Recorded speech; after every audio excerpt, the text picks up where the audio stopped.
Where the hell is the light switch? Found it.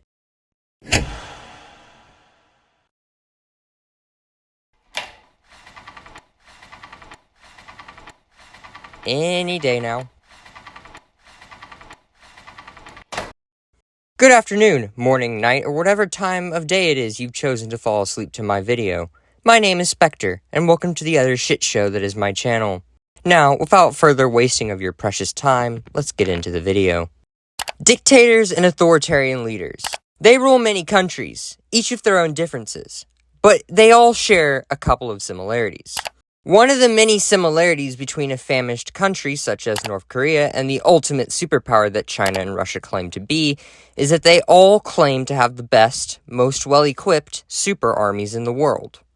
However, unless you think the year is 1990, you will very much know that one of these countries I just mentioned is in fact not at all what they claim to be. The other super dictatorship is none other than our friend the PRC, or People's Republic of China. 20 years ago, China was much like our favorite communist utopia, North Korea. They were poor, and their population could start a rebellion at the first sight of any food presented to them. Today, however, China is quickly becoming a superpower to rival the United States. But are they, though? See, like our Russian and North Korean friends, they might not be telling the truth. Or in the case of today's video, be giving us all the facts. And that is, well, the reason for my rant that I just embarked on. See, we were told the Russians could obliterate Europe while holding back the United States, yet they can't even manage to take Ukraine. We were told they'd take it in 3 days. Those 3 days are days that I can no longer remember. Hell, nor do you probably. The T-14 and other such Russian superweapons were supposed to be modern and capable systems, able to match the United States, and well, some of them have yet to be seen in action, and the ones that have are, well, shit. My point is, Russia lied to us. North Korea and the rest of the United States' enemies do it too. What is to say that China, being the United States' and most of NATO's biggest threat right now, doesn't do that too? This is something we can't be sure of until China actually goes to war, which they haven't done for a while. And it's even harder to figure out if they're bluffing than you think. And this is because China tells us only what we need to know, or at least enough to scare us shitless. As you'd probably imagine, researching for this video was pretty difficult, and thus, if you can forgive me, why this video is a bit rushed and lacking in standard for my channel. Now let's get on with it. China is today catching up with the United States, and to do that, the PRC has had to increase its military spending, economy, and other such factors. But most importantly, the PRC's aviation industry. In today's battlefield, maintaining the ability to yeet anything out of your enemy's airspace is a vital part of warfare, especially warfare fought against foreign superpowers and not local terrorists. This fact is especially true in the age of long-range ballistic missiles. This is why the F-22 Raptor and other such platforms exist. All this culminates in the creation of the Chunjiang J-20 Mighty Dragon. The J-20 is China's response to the F-22 Raptor and other such platforms. Some people will say it's an interceptor. This is not true. It is an air superiority fighter. There are, according to official numbers now, 200 plus J-20s. And probably way more than that. But, because we're dealing with a country that absolutely loves to tell us nothing, as any confident country should, there may also be fewer J-20s than we know of. Right, I'm gonna speed run some facts here, so try and keep up. The J-20 is about 23 meters or 72 feet long. Its wingspan is about 12 meters or 42 feet. It's 4 meters or 14 feet tall.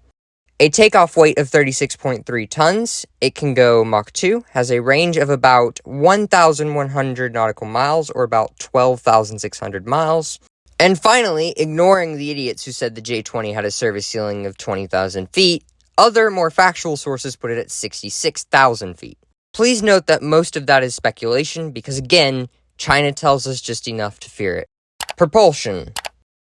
It's not changing, is it? Well, fuck. Fine. We don't need it. Bear with me, please.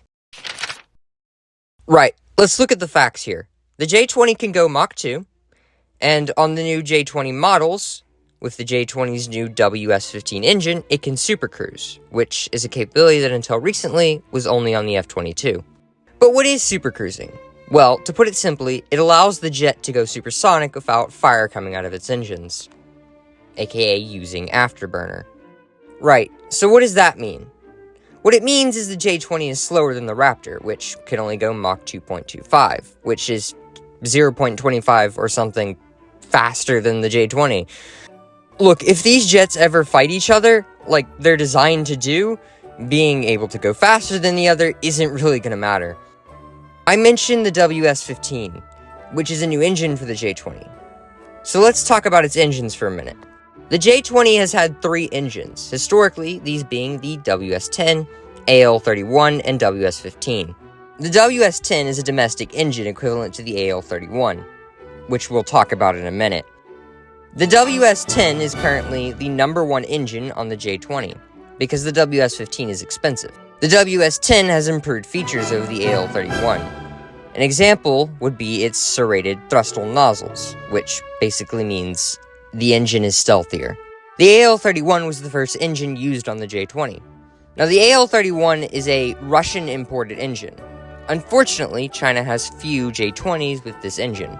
The AL-31 is the weakest engine ever used on the J-20. Now, considering that it's a Russian import, I'm going to go on a limb and say it didn't work that well. But Russian equipment is really only shit when the Russians have it, so, I mean, it could be a decent engine, who knows. Okay, last one here. The WS-15, a 5th generation engine with upgrades for thrust vectoring. The engine has, like I said before, Super Cruise, probably, and is the engine China was originally planning to put in the J-20. However, the WS-15 is probably not the final engine to be in the J-20. That's because China wants the J-20s to be on par with the Pratt & Whitney F119. Yeah, keep dreaming, China. Okay, on to the fun part. Weapons and radar. Before I get into radars and RCS and, stealth shit, let's talk about the J-20's loadout. The J-20 does not have a gun, which, does it need one? It's just added weight, and well, that's one more reason to never fight an F-22. Speaking of the F-22, the J-20's weapons bays are, funnily enough, in the exact same configuration and location as the F-22. Hey, say what you want about the Su-57, but at least they decided not to copy the F-22. These copy-pasta weapons bays can carry a combined 6 missiles. That's 2 less than the F-22. It should also be said that since the J-20 Mighty Copycat has its weapons bays in the same configuration as the F-22, that 2 of those missiles are in the side weapons bays, and are therefore short-range missiles, and probably almost always PL-10s or plagiarism winders. In its main weapons bay, it can carry the bigger Chinese missiles, such as the PL-15, which, on all accounts, is an AIM-120, or the PL-21 JCOM, which stands for Joint Knockoff Munition. If you don't understand sarcasm, it's not called the PL-21 JOCM. It's called the PL-21. Just the PL-21. Comparatively, the Raptor can carry 2 more, much longer, Freedom telephone poles in its main weapons bay. Some missiles don't work without radar, though, so let's talk about that. The J-20 is equipped with the AESA, OTIS, and ODAS.